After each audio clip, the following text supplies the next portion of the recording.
Welcome to Solutions, where listening will leave you inspired by solutions to issues you or others you know may be struggling with in the public education system today. I am Olivia Wall, and I am thrilled to introduce you to my good friend and colleague, Dr. Anthony Craig. Anthony is a member of the Yakama Nation and has spent his career living in and serving the Tulalip tribal community with his wife and their 4 children. Anthony and I met 16 years ago when I was consulting with his school district through the Center for Educational Leadership at the University of Washington. Along that journey, as an elementary school teacher, instructional coach, principal, and district-level administrator, Anthony has worked to make meaningful contributions toward the development of school systems that truly meet the needs of each student and help heal and overcome injustices in education. He earned his doctorate in education from the University of Washington, studying educational leadership and policy, and is now on faculty. Thank you, Olivia. Happy to be here. The question I love to ask guests right off the bat for our listeners is, who has been one of your most inspiring educators that you've come across in your path? I love the question. I'm actually from a family of educators and we're all serving in different roles. So I'll say that it's my grandmother, who wasn't an actual classroom teacher. She was a school secretary. And we know that school secretaries have a ton of knowledge and power. And just learning from her, she helped raise me in my home. I've been inspired to serve my community, to see children as such an important resource, and to make the schoolhouse central to a community. Beautiful. And that's a main reason I wanted to invite you to be a guest, because you have taught me over the years that it is critical that we welcome the school community into the outside community. And we talk a lot about who's inside and who is outside and who belongs and who doesn't. I've learned so much from you over our conversations. I think an issue that we're facing in education, and we have been for a very long time, is that there's a big mismatch between the community's culture at large and the culture of the school system. I think that in general causes a lack of success in schooling for students that don't feel that they're inside or part of the club, specifically for Native students. So talk to me about what you see as a solution to that. Yeah, I think that there is necessary understanding of history in a given place. Some scholars will refer to it as a critical historicity of a place. It's not my idea, but it's something that really feeds the work that I'm up to. So the tribal community where I grew up and the tribal community where I ended up teaching and living, both communities have long histories with schools. I'm not talking about learning because, of course, as a cultural group, we have long histories of learning as well. But schools were a place to assimilate into white American culture, lifeways, economy, family structure. To understand the mismatch was part of the origins of our schooling as Native people really propels me to try to decide when to refuse and resist the notions of that schooling that continue, and also to discover what's possible in that place because our people are still thriving and powerful. And now, when I think about a place like Washington, there are many tribal communities, but we're also really diverse. And to think about critical historicities of lots of communities helps educators understand both what's necessary and what's possible in a place. I think it was at the beginning of the pandemic, and you were sharing with me your thinking around how do we welcome the lessons, the history, the teachings, ancient and contemporary, and help teachers that are non-Native understand, because that will only support the children and feeling like their histories are heard and understood. And you shared with me about the process of welcoming cultural guides into your school community as a principal. I'd love for you to share with listeners about cultural guides and supporting non-Native teachers. Yes, I love talking about this. It is one of the key approaches to not just resisting and refusing, which you might hear me talk about quite a bit today and always, because a refusal is not just a no. A refusal is actually, we're not going to just accept teaching certification or the role of teacher as the only place where teaching and learning emerges. Instead of that, in saying, well, who holds knowledge? Yes, teachers absolutely hold knowledge. And that knowledge is often limited and constrained and framed around ideas that are part of the movement of schools as assimilative forces, to put it bluntly. Whereas cultural carriers, the teachers of ceremony and life ways, both ancient and contemporary, are constantly teaching in our communities, but almost never in the schoolhouse. So I decided to try to develop an approach, a program, a moment in time where these cultural carriers, who I called cultural guides, joined forces with certificated teachers in our classrooms and out in the community to exchange ideas about pedagogy and about knowledge and about a shared love for the very same children we were all serving. It was a project to break down the walls of a school and not keep community members as outsiders of the school, not keep teachers as the only insiders, but also have that go both ways, where teachers are now learners when they're out in the community. So, a long, complicated way to say I was trying to build community around children and around tribal knowledges. And what better way to model for our children in that we are all learners and we all have ways to grow, and that there's nothing wrong in saying that I don't know or I need to better understand that. There's a lot wrong saying I'm not willing, because if we're not in this for our children to make sure that they feel successful, whatever that means to them and what meeting their perceived needs, we're in trouble. And moving forward, I know the cultural guides and the teachers were collaborating, you were nurturing that work specifically through a lesson study. These relationships that were built, we were trying to build in authentic ways, just spending time together and teachers understanding that approaches to learning about community, family, culture really often require different modes of learning than many westernized people are used to. Spending time, sitting and listening. So, through that, teachers got really curious and started to make space for these other ways of being in relationship with children around, I guess, what we would call content or learning objectives or intended outcomes. And we decided to say, okay, teachers have thoughts about what's not going well in their classroom. We had a school community that was really interested in ongoing improvement. So that was a necessary precursor to any of this, is teachers who were interested in leading their own learning, getting better at their craft, and serving their children well, their students well. It started with teachers and trusted cultural guides sitting down and saying, what's going well in your classroom? Why do you think so? What's not going so well, and how can we spend time with you to think about adjustments and your own pedagogical learning? There were examples from a first grade classroom that I'll never forget. A beautiful, lovely, powerful teacher who would also say, there are these four boys who don't seem to like anything we're doing.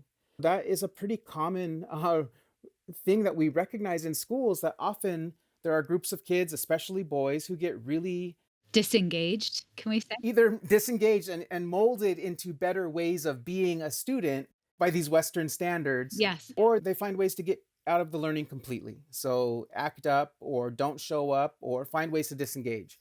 The cultural guides came in and had ideas about the clarity of, well, what's their role here in this space? And for the classroom teacher, she thought, well, their role is to sit in their square on the carpet like everybody else. And the cultural guides were able to say, that's not really how our communities work. It's a collective, and people have different jobs based on their strengths. And we learn to turn to those people for different aspects of what needs to be done. So the teacher started to imagine, well, what is that student good at? He loves to talk.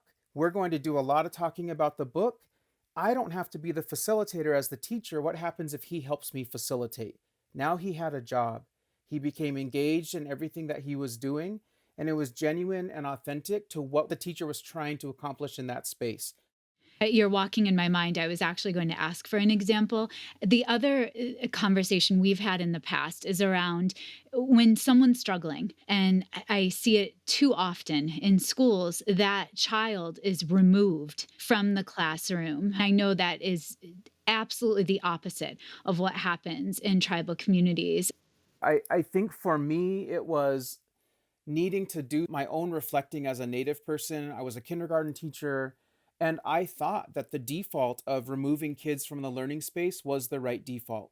But I had all this inner turmoil, and I realized that once I would call the principal and have a kid removed as a young kindergarten teacher, there was also turmoil amongst my kids. They were really not used to it as Native people. Like, well, what happened to my cousin? And why did you kick him out? And so it became much more communicating, again, inclusiveness or inclusivity inside, outside.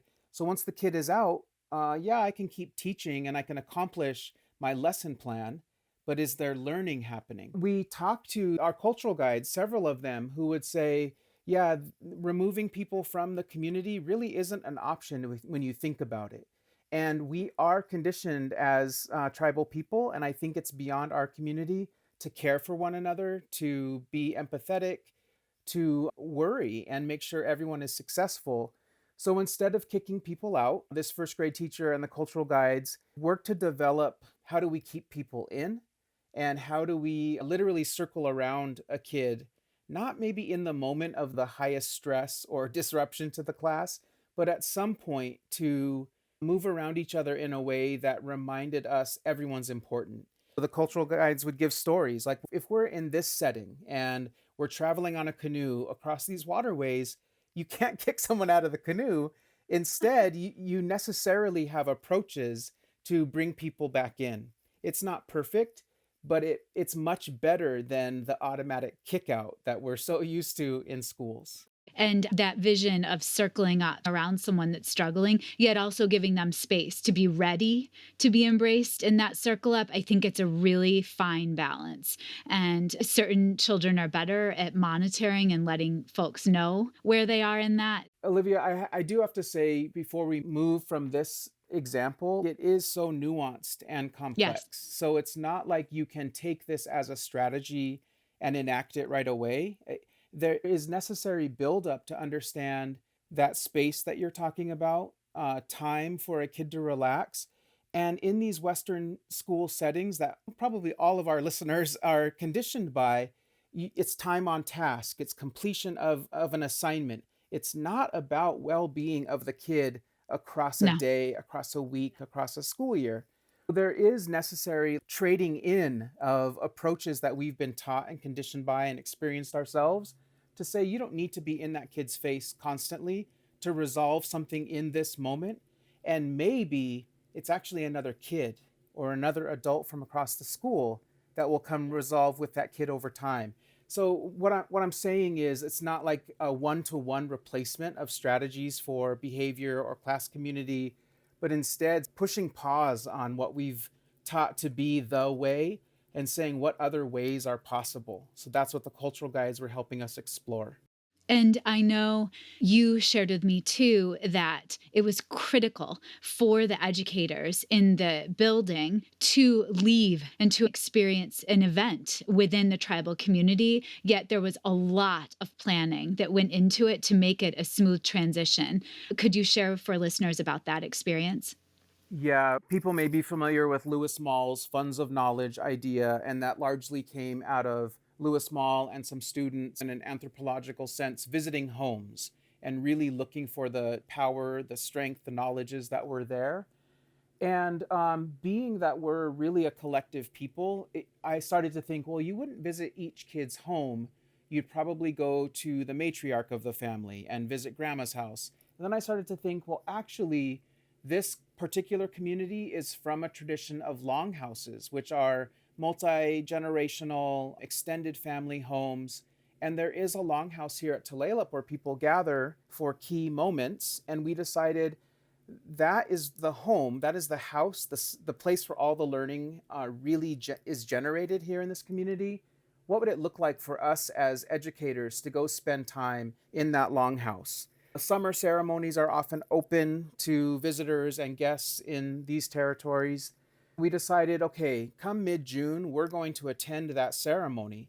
But also, it gave us this opportunity to explore how do young people get ready for that ceremony? What's the teaching and learning and sort of enactment of outcomes that leads up to that? So we started to visit those gatherings. They're every Thursday night leading up to the ceremony. It's for all ages. It could be for tribal members who are adults but don't know the ceremony, or tribal members who were removed from the tribal community through government processes that is a whole other conversation, and now are returning. So we have this like active reclamation of our lifeways.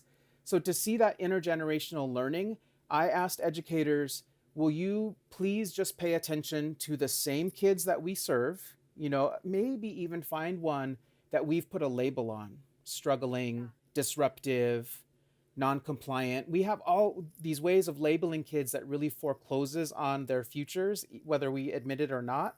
And pay attention to the ways the people who are responsible for the teaching in this space are interacting with those children. And it was a really powerful series of moments that allowed us to see the same kids who we might say are struggling or disruptive were leading in that space.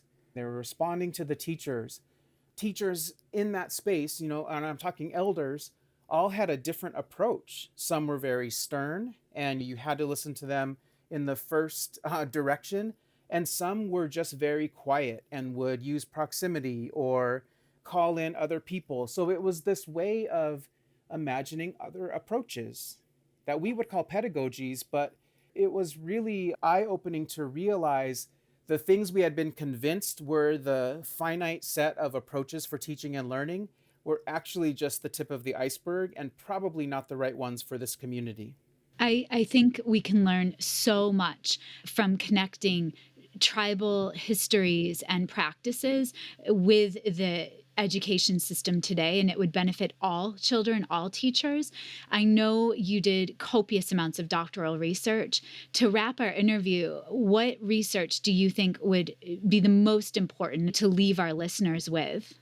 Yeah, what I learned after conducting research in my doctoral studies is that I was really focused on ancient and contemporary lifeways, so around teaching and learning, but I hadn't yet expanded my view of what was possible by looking at futures. So when I think about what's possible for communities, for tribal communities, and communities everywhere, is we're not dreaming enough about the possible futures and then tying that to what we're doing day to day in the classroom. Our day to day work, whether we're aware of it or not, is making some futures more possible and some futures less possible. So if we have a sense for what we want for our children, and that involves tribal culture, strengthening knowledge, encouraging innovation, because our cultures, like everyone else, are not static and set in the 1800s the way our curriculum will lead us to believe. We're about innovation and thriving and ongoing thrivance. So, there are these ideas of survivance and thrivance in indigenous lifeways and political advocacy. We will thrive. We need classroom teachers to recognize that and participate in us thriving, rather than, even by default, sort of foreclosing on those possible futures. So the research gem that I carry with me is that if we pay attention to elders, children, people who are teaching and leading learning in the community, and are open to figuring out, what does that mean for my classroom? How does that take into account history and future? Then we're much more likely to develop a school that's for that community, rather than maintaining those histories of schools as assimilative forces.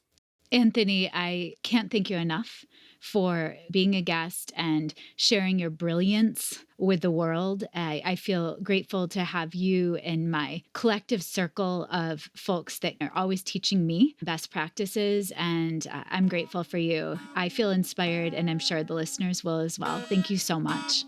Thank you, Olivia.